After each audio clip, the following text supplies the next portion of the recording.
Assalamualaikum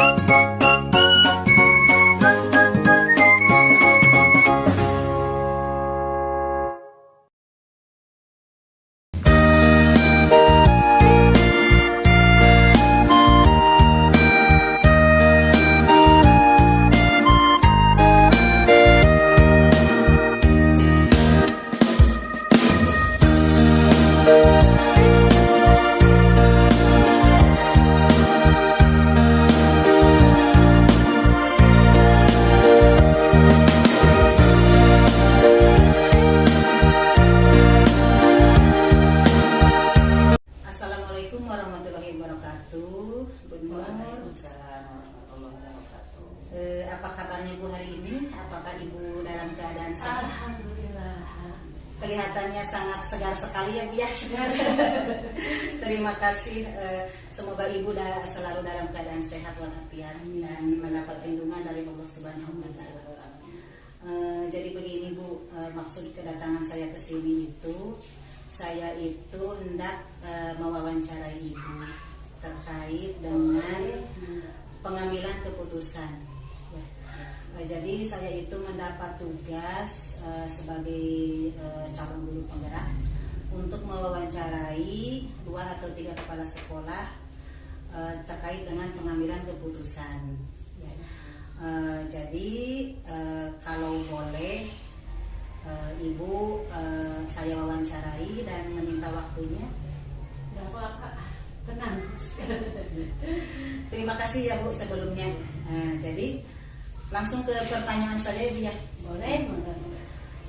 Selama Ibu menjadi kepala TK di Darul Falah, apakah Ibu pernah mengalami sebuah kasus di sekolah ya Bu ya, terkait apa saja gitu yang membutuhkan keputusan yang sangat dilema begitu Bu, sehingga Ibu itu sangat dilema mengambil keputusan dari kasus tersebut. Kalau ada, apakah Ibu bisa menceritakannya kepada saya? Boleh. Selama jadi kepala TK ya tentu ada ya masalah baik itu masalah intern atau masalah ekstern yang perlu diselesaikan, termasuk juga masalah-masalah yang sifatnya dilematis ya. Di satu sisi ini baik bagi yang satu, baik juga bagi yang lain gitu ya. Jadi ada Kasus seperti apa itu Ibu ya? tapi insya Allah ini tidak bertentangan dengan moral ya. Iya, dengan hukum. Iya, dengan moral atau hukum. Iya. Misalnya yang salah satu yang bahkan ini baru-baru saja dialami saya agak dilema terkait dengan pemetaan jam pelajaran. Jam pelajaran antara 2 orang guru di mana 1 orang sudah sertifikasi, yang 1 lagi belum. Sementara kondisi rombel di sekolah itu hanya ada 2. Jadi di saya itu kan ada 3 orang guru. 3 orang guru. Saya kepala sekolah jadi 4. Sementara yang 1 orang itu belum sertifikasi. Rombelnya hanya ada 2 gitu. Jadi Yang 1 kurang. Iya, yang 1 kurang. Iya. Kalaupun dipaksakan ya bisa didapodik bisa sesuai, cuman masih tetap kurang gitu. Jadi ada hal nih kondisinya yang bikin dilema ini gini ya. Yang guru sertifikasi ini ngajarnya biasa aja. Kurang bagus begitu. Ya, boleh dibilang kurang bagus. Kadang kurang inovatif gitu aja gitu ngajar. Monoton gitu Bu. Ya, monoton boleh dibilang gitu. Hanya memang dia sudah sertifikasi gitu. Jadi sudah terkait dengan regulasi pemerintah. Jadi menurut regulasi pemerintah ini saya harus mengamankan dia dulu. Sementara yang 1 guru lagi yang belum sertifikasi boleh dibilang ngajarnya lebih bagus dibanding ibu guru yang sudah sertifikasi tadi gitu. Jadi ini dilema. Bagaimana saya menyelamatkan yang ngajarnya bagus atau saya yang menyelamatkan yang sudah sertifikasi tapi kurang bagus. Kira-kira langkah apa yang Ibu ambil? Nah, yang pertama ya tentunya studi kasus dulu ya. Studi kasus dipahami. Saya baca-baca dulu regulasi pemerintahnya terkait dengan pemetaan jam untuk guru yang sudah sertifikasi. Kemudian saya juga diskusi, saya telaah dan diskusi dengan guru yang bersangkutan, 2 guru yang bersangkutan. Kalau yang satunya aman ya sudah aman yang satunya. sama dua guru yang bersangkutan, diskusi menurut pendapat mereka bagaimana, dan akhirnya alhamdulillah itu didapat tuh kesimpulan setelah hasil telaah, studi kasus dan lain sebagainya, dengan mempertimbangkan dan seterusnya, sehingga saya memutuskan bahwa yang guru yang sertifikasi lah yang saya utamakan gitu. Jadi jam ngajarnya saya berikan sama guru yang sudah sertifikasi. Bagaimana dengan kinerjanya yang kurang bagus? Nah, yang kurang bagus kan yang sudah sertifikasi ini kurang bagus ya ngajarnya. Jadi saya berikan pendampingan. Pendampingan kan saya melakukan supervisi tuh. Supervisinya kan ada yang kolaboratif, ada yang direktif. Kebetulan karena ini guru ini sebetulnya tingkat abstraksinya itu rendah. Padahal komitmennya tinggi. Dalam arti dengan gini, dia masuk ke sekolah rajin, tidak pernah bolos. Kalau sakit, kalau tidak ada kepentingan yang darurat, dia tidak bolos. Rajin ke sekolah. Yang saya itu bertanya. Nah, akhirnya di supervisi inilah, melalui pendampingan inilah saya sifatnya direktif. Jadi saya bimbing terus untuk meningkatkan dengan harapan, kan dia sudah sertifikasi tuh, jadi saya prioritaskan di sekolah dengan harapan dengan begitu beliau bisa meningkatkan kinerja. Iya. Terus untuk yang guru yang satunya bagaimana?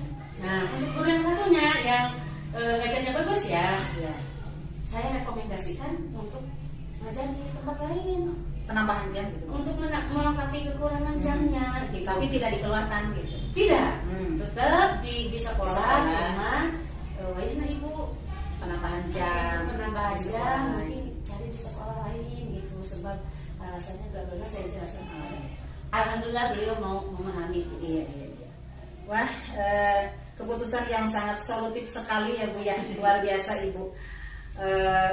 Memang betul ya Bu ya, seorang kepala sekolah itu harus bijaksana dalam mengambil keputusan ya. Iya. Jadi di dalam modul ini, di dalam modul 3.1 yang saya pelajari itu, jadi ada dua keputusan yang harus kepala sekolah ambil. Jadi, satu yang termasuk ke dalam dilema etika, kemudian yang kedua termasuk ke dalam rujukan moral.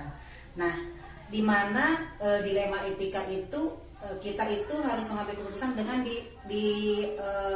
bandingkan dengan dua keputusan yang benar melawan benar, kebenaran melawan kebenaran.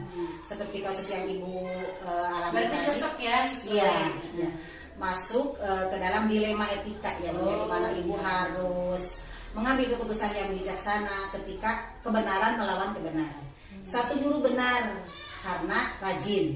Iya. Satu guru lain lagi benar karena dia sangat ajarnya bagus sekali, inovatif, kreatif. Pokoknya Ibu secara kinerja mungkin memilih yang belum sertifikasi ya Bu ya. Iya.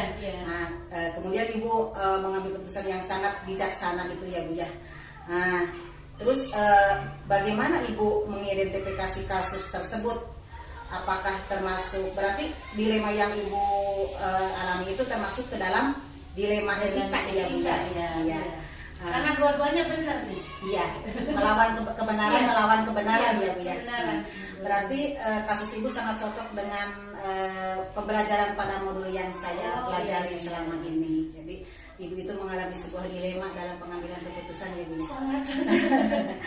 Baiklah, untuk pertanyaan selanjutnya ya Bu ya.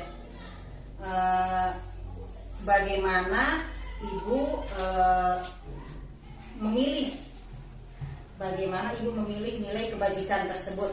Jadi begini Bu, selama ini dalam menjalankan pengambilan keputusan itu ketika dihadapkan pada dua kepentingan, dua keputusan yang benar melawan benar itu atas dasar apa gitu. Kenapa Ibu memilih hasil seperti itu gitu?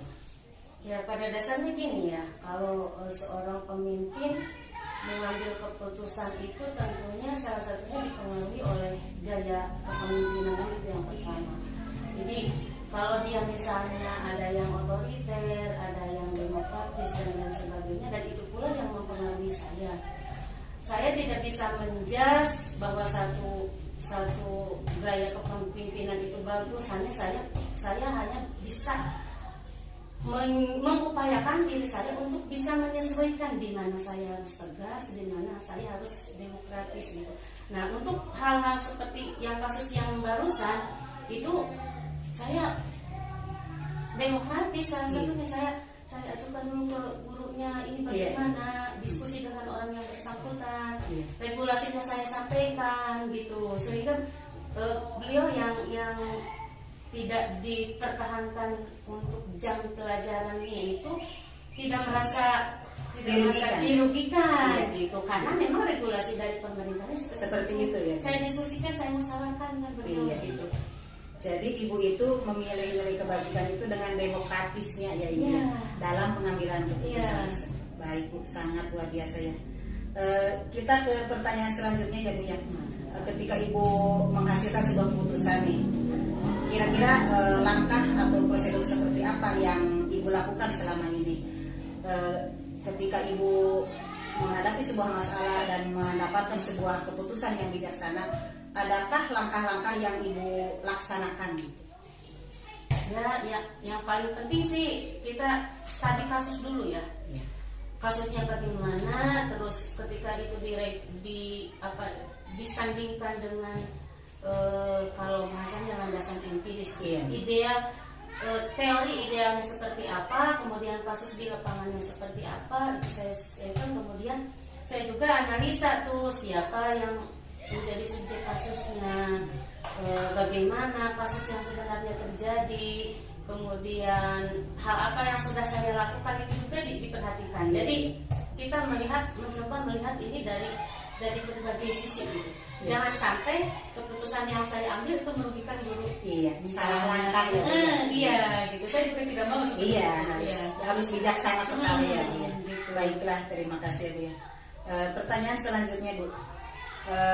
Hal apa saja yang selama ini ibu anggap efektif dalam pengambilan keputusan dengan kasus dilema etika yang ibu alami selama ini? Ibu itu menghasilkan sebuah keputusan yang bijaksana lah gitu. Ada nggak hal yang efektif sehingga ibu bijaksana seperti itu? Komunikasi ya. Untuk menghasilkan keputusan yang efektif ya komunikasi itu paling penting ya.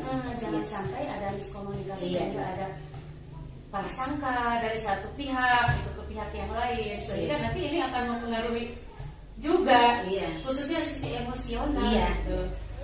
Seorang kepala sekolah itu harus mampu mengelola emosi ya Bu ya, ketika dihadapkan suatu masalah yang sangat dilema seperti itu. Tidak istilahnya mendahulukan emosi, berpikir tenang, tenang dulu, kemudian selain tadi analisa dulu, nanti dikomunikasikan terhadap gurunya gitu. Baik, terima kasih Bu. Selanjutnya Bu, ada tidak tantangan dalam pengambilan keputusan tersebut? Misalnya ada tantangan dari pihak dalam maupun pihak luar. Jadi tantangannya memang ini setiap kasusnya selalu ada tantangan yang pasti ya, selalu ada tantangan.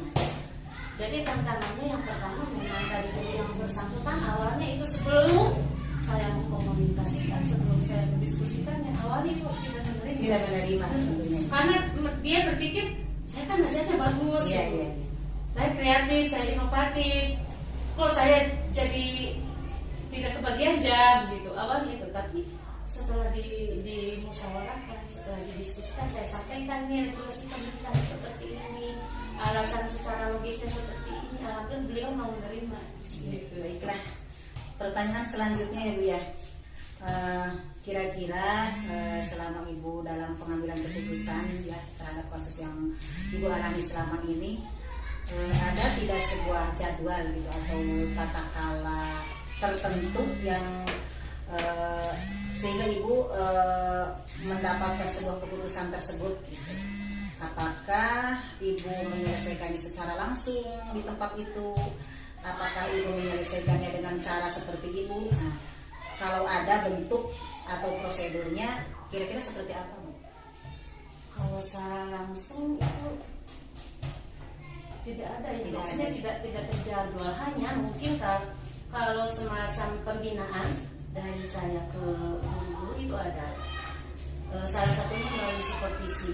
Dari supervisi itu kan kegiatan untuk kepala sekolah membantu guru untuk menyelesaikan masalahnya. Salah satunya masalah itu salah satunya di supervisi. Saya jadwalkan supervisi itu 2 kali dalam 1 semester. Kalau untuk hal-hal kasus yang semacam tadi itu langsung seperti ya. Saya diskusikan langsung setelah dianalisa. Kebetulan kemarin waktu pembagian jadwal ini pas pelajaran baru. Jadi sebelum pembuatan SK itu sudah didiskusikan, sudah diselesaikan dengan yang bersangkutan gitu. Baik. Saya tidak mau nunggu sampai nanti. Iya, harus secepatnya membuat sebuah keputusan. Iya, jadi tapi tidak ada jadwal. Iya. Kemudian adakah seseorang atau faktor-faktor lain yang mempermudah ibu untuk mengambil sebuah keputusan tersebut? Biasanya saya konsultasi selain ke ibu pengawas TK, saya konsultasi dengan pihak yayasan. Karena dalam hal ini saya lembaganya ada di bawah yayasan, jadi saya konsultasi dulu dengan pihak yayasan, ini bagaimana enak guru seperti ini. Dari yayasan kasih masukan, kasih diskusi, nanti saya sampaikan kepada guru sebagai pertanggungjawaban ibu ya kepada yayasan. Ya baik, selanjutnya nih Bu, mungkin ini pertanyaan terakhir ya Bu ya, dari semua yang telah Ibu sampaikan dalam pengambilan keputusan tersebut, adakah pembelajaran yang Ibu petik, yang pembelajaran yang berkesan gitu, sehingga membuat Ibu sangat bijaksana dalam pengambilan tersebut? Ada tidak nilai-nilai kebajikan yang Ibu ambil? Salah satunya nilai pelajaran yang bagi saya jadi satu belajar lebih bijaksana dalam mengambil keputusan. Kemudian belajar melihat satu kasus itu dari berbagai sisi. Karena tidak mungkin ini saya salah padahal gurunya ada alasan mungkin. Jadi saya melihat itu dari analisa gurunya, kemudian saya dari pihak luar juga, termasuk juga orang tua. Orang tua memperhatikan, itu ada laporan karena ini belajarnya bagus atau dan lain sebagainya gitu. Jadi pelajarannya mungkin satu lebih bijaksana, yang kedua bisa melihat satu kasus itu dari berbagai sisi, dari berbagai kacamata, bukan hanya dari kacamata saya saja gitu, tapi dari orang lain. Terutama nilai-nilai kebajikan yang harus kita tanamkan. Iya, betul. Itu yang paling penting. Iya, demokrasi untuk dapat kebaikan itu caranya kan harus baik. Iya. Maka keputusan yang baik itu akan muncul dengan spontan gitu ya, ketika kita menjunjung nilai-nilai kebajikan. Ya, baik, terima kasih Ibu atas kesediaan waktunya wawancaranya pada kesempatan kali ini. Mohon maaf bila saya ada kesalahan kata. Terima kasih atas waktunya dan wawancara kita akhiri. Billahi taufiq wal hidayah. Wassalamualaikum warahmatullahi wabarakatuh. Waalaikumsalam warahmatullahi wabarakatuh. Assalamualaikum warahmatullahi wabarakatuh. Bu Roh, bagaimana kabarnya pada hari ini? Apakah Ibu dalam keadaan sehat? Waalaikumsalam warahmatullahi wabarakatuh. Alhamdulillah saat ini baik dan saya dalam keadaan sehat. Alhamdulillah ya Bu. Begini ya Bu, maksud kedatangan saya ke sini ke sekolah Ibu, saya akan mewawancarai Ibu. Jadi saya itu mendapat tugas dari CGP ya yang saya jalani selama ini. Jadi saya itu mendapat tugas untuk mewawancarai 3 kepala sekolah yang terdekat. Jadi mohon meminta waktunya kepada Ibu untuk saya wawancarai. Apakah Ibu bersedia? Insyaallah Bu. Ya. Terima kasih ya Bu sebelumnya. Jadi nanti itu saya akan menyampaikan beberapa pertanyaan terkait dengan pengambilan keputusan dengan nilai-nilai kebajikan. Nah, sebelumnya saya akan bertanya dulu ya Bu. Bagaimana selama Ibu menjadi kepala sekolah di TK Babakan Sari ini, apakah Ibu pernah mengalami suatu masalah sehingga Ibu merasa bimbang, merasa berada dalam kondisi dilema untuk pengambilan keputusan tersebut? Kalau ada, bisakah Ibu menceritakannya kepada saya? Bisa, Bu. Ya. Kira-kira kasus seperti apa yang pernah Ibu alami? Kalau kasus mungkin tiap sekolah juga banyak ya Bu ya. Tapi saya akan mengangkat kasus yang baru saja terjadi. Di sekolah saya ada seorang guru yang meminta izin selama 2 atau 3 hari karena anaknya sakit, dirawat di rumah sakit. Sementara di sisi lain di sekolah saya kan gurunya cuma 2 ya. Untuk mengizinkan itu saya menjadi dilema antara izinkan dan tidak. Kemudian kalau tidak diizinkan, ibu itu yang harus jadi tanggung jawab untuk mengurus anaknya. Dengan demikian saya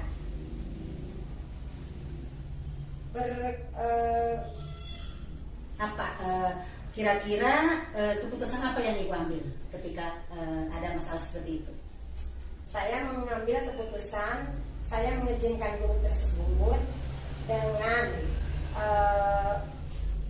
berbicara dulu antara saya dengan ibu guru tersebut, boleh menunggu anaknya karena terkait masa depan anak yang sakit itu, tapi ibu tidak boleh lepas tanggung jawab.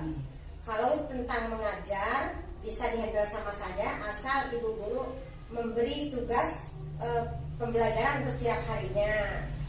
Kan sekarang lewat WA, lewat file boleh saja ya Bu ya. Iya. Sangat solutif sekali ya Bu. Ibu sangat bijaksana sekali sepertinya ya ketika dihadapkan pada suatu masalah ada seorang guru yang tidak masuk ke sekolah dengan alasan menunggui anaknya yang sakit di rumah sakit begitu. Kemudian Ibu mengambil keputusan untuk mengizinkan dia menunggui anaknya dengan tidak melepaskan tanggung jawabnya di sekolah. Jadi bagaimana pelaksanaan di sekolah nanti dalam menghandle tugas Ibu tersebut? Ya. Kalau untuk mengajar bisa diisi oleh saya. Terus kalau persiapan hariannya sudah minta tanggung jawab kepada guru yang lagi di rumah sakit. Di rumah sakit. Jadi tetap membuat media pembelajaran yang akan disampaikan pada hari itu. Jadi gitu ya. tidak lepas tanggung jawab. Iya. Bagus sekali ya Bu ya. Nah, jadi Ibu itu berada dalam dilema ya Bu ya. Dilema etika ketika harus mengizinkan guru tersebut menunggui anaknya di rumah sakit, namun tetap tanggung jawab dia kepada sekolah harus tetap dijalankan. Kemudian Ibu memutuskan untuk membuat media pembelajaran yang akan dilaksanakan pada setiap harinya oleh ibu guru tersebut. Sangat luar biasa sekali ya Bu ya.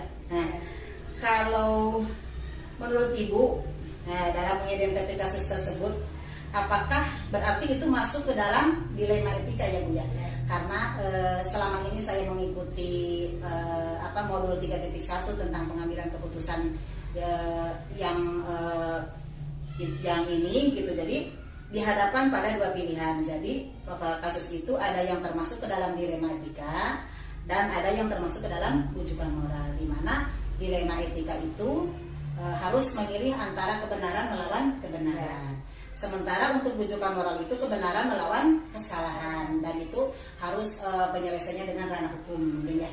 Nah, terkait dengan kasus Ibu berarti termasuk ke dalam dilema etika, di mana Ibu harus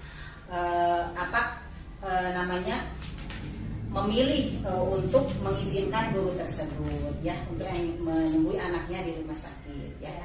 Nah, kemudian Ibu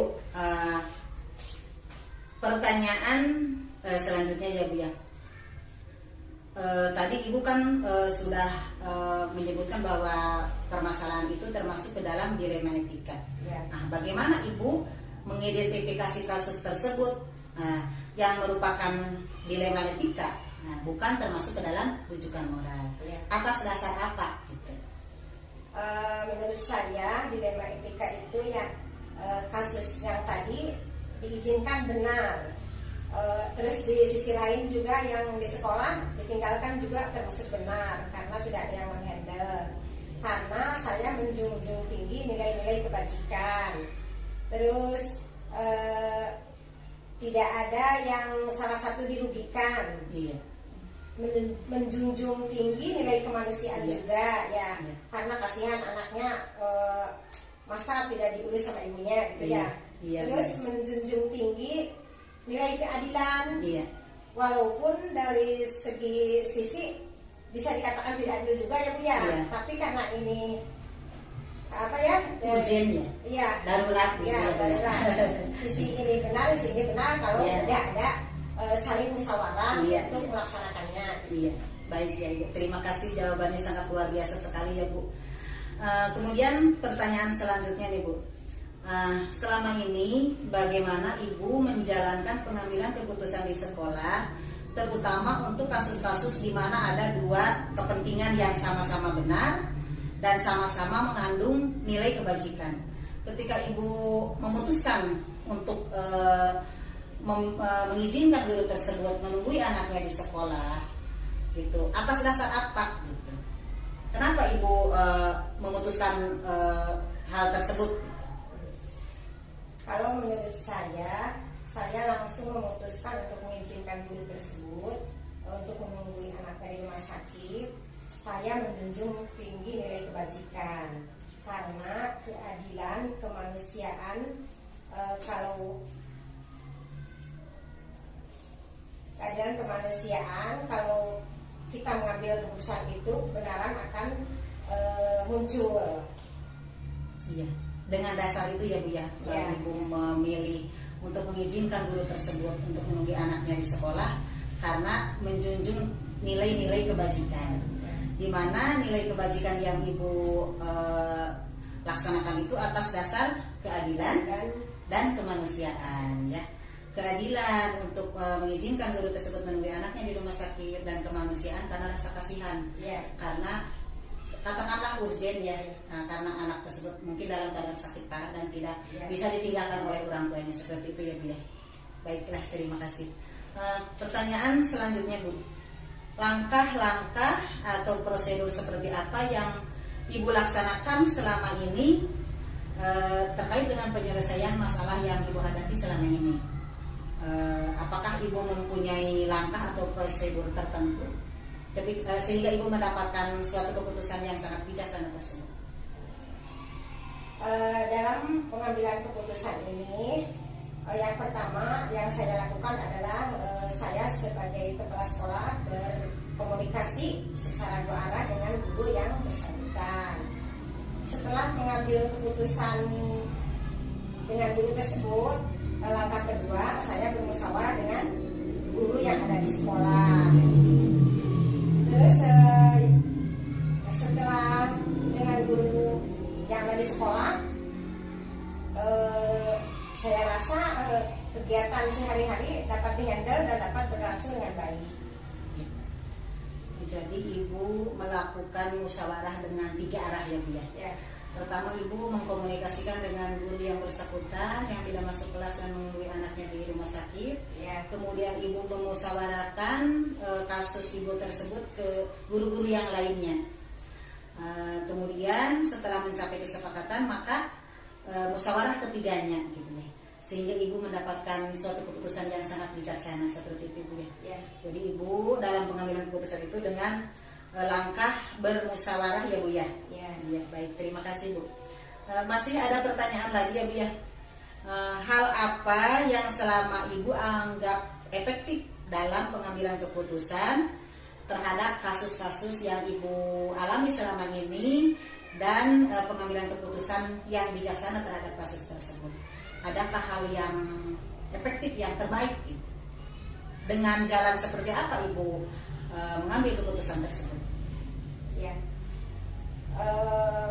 Saya rasa semua masalah akan selalu efektif kalau kita melaksanakannya dengan bermusyawarah dulu. Iya. Sehingga di antara orang-orang yang kalau tidak bermusyawarah dulu, bahkan akan terjadi kecemburuan sosial. Iya. Kalau bermusyawarah dulu, insya Allah segalanya berjalan dengan lancar dan bisa dikatakan efektif, barangkali seperti itu. Iya. Jadi ada keterbukaan ya, Iya. antara pihak guru yang tidak bisa masuk dan guru yang akan menghandle tugas guru tersebut di sekolah gitu ya. Jadi tidak ada saling terbuka gitu ya. Baik, terima kasih. Jadi ibu itu menjalankan keputusan yang sangat efektif itu dengan berkomunikasi dengan semua pihak yang berkepentingan gitu ya. Dengan dasar itu ibu mengambil musyawarah itu ya Bu. Ya. Baiklah, pertanyaan selanjutnya,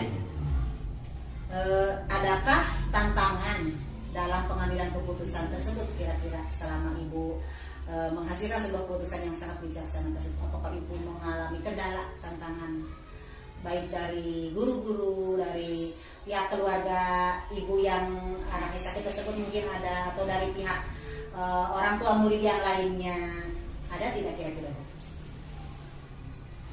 Kalau tantangan pasti banyak ya Bu ya. Contoh dari orang tua murid, pasti orang tua murid itu bertanya-tanya, kok Ibu Tidak masuk bisa masuk kemana? Terus Ya. tiap hari selalu begitu Iya. ya. Terus tantangan ke ketua yayasannya Bu ya, Iya. karena guru tersebut terkait dengan pembayaran honorariumnya ya.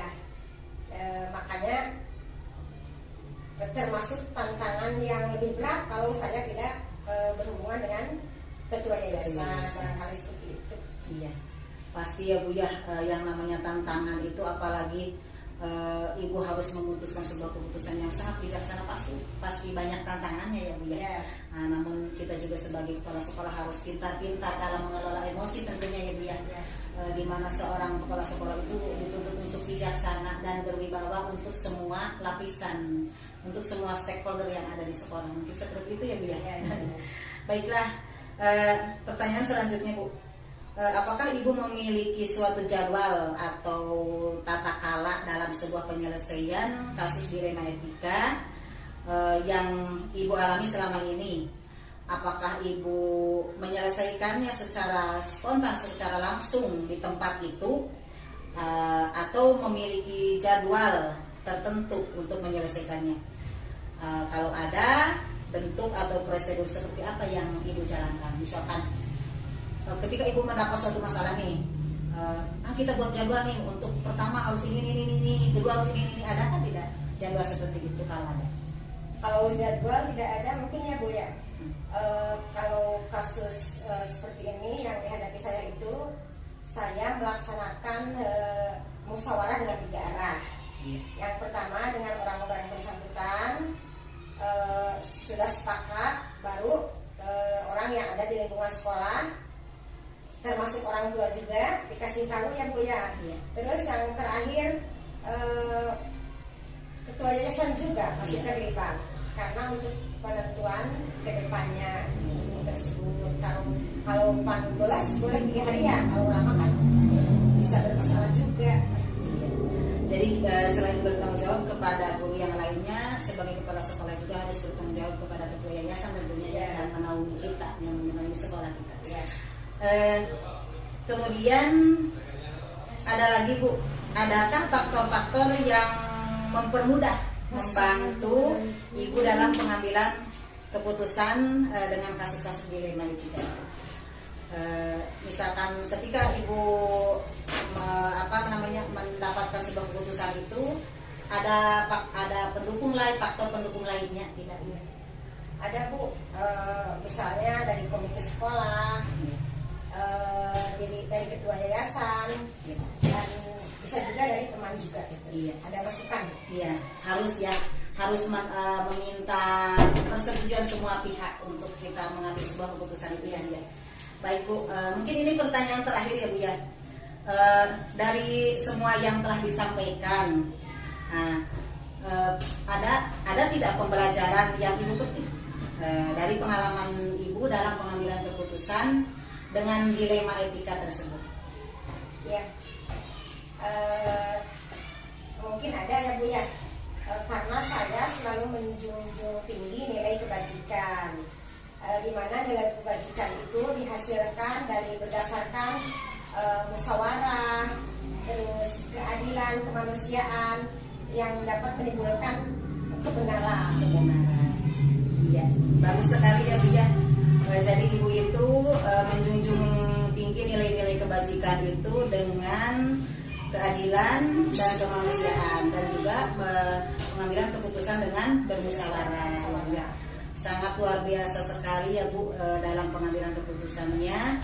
Mungkin pertanyaan wawancara kita pada kesempatan ini cukup sekian Ibu. Terima kasih atas waktunya, terima kasih atas semuanya. Saya mohon maaf dan kita akhiri wawancara ini. Billahi taufiq wal hidayah. Wassalamualaikum warahmatullahi wabarakatuh. Waalaikumsalam warahmatullahi wabarakatuh.